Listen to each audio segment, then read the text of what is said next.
Hi friends, మీరేం చేస్తున్నారు? నేనైతే పచ్చి శనగపప్పు దొండకాయ కర్రీ చేస్తున్నాను ఫ్రెండ్స్. మా చిన్నప్పుడు అంటే టీవీలు ఉండేవి కాదు, ఇంకా ఫోన్లు అయితే అస్సలే లేవు. ఇప్పుడేంటి టీవీలు, ఇంకా ఫోన్ చేతిలో ఉంటే ప్రపంచం అంతా మన చేతిలో ఉన్నట్టే ఫ్రెండ్స్.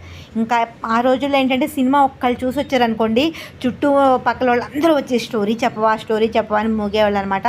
అట్లా ఉండేది అప్పట్లో. ఇంకా మా పిన్నిని, మా అక్కేమో సినిమా స్టోరీ చెప్పని చావగొట్టేది. ఇంకా మా పిన్నికేమో నిద్ర వచ్చేసరి నన్ను వదిలేటట్లేదని చెప్పి మొదలుపెట్టేదనమాట. సినిమా మొదలవుద్దా, హీరో వస్తాడు, అయ్యేటప్పటికి వచ్చాక అయ్యేటప్పటికన్నా తప్ప ఇంకో మాట చెప్పేది కాదు ఫ్రెండ్స్ మా పిన్ని. ఇంకా మా పిన్ని ఏడిపిస్తుంది, స్టోరీ చెప్పట్లేదని మా అక్కకి అర్థమయ్యేటప్పటికి మాకు నిద్ర వచ్చేసి నిద్రపోయేవాళ్ళం ఫ్రెండ్స్. మరి మీరు కూడా ఇదివరకు ఇలాగే స్టోరీలు చెప్పుకునేవాళ్ళ? ఎవరైనా అలా ఉన్నట్టయితే ఎక్స్పీరియన్స్ కామెంట్ చేయండి ఫ్రెండ్స్. Bye friends.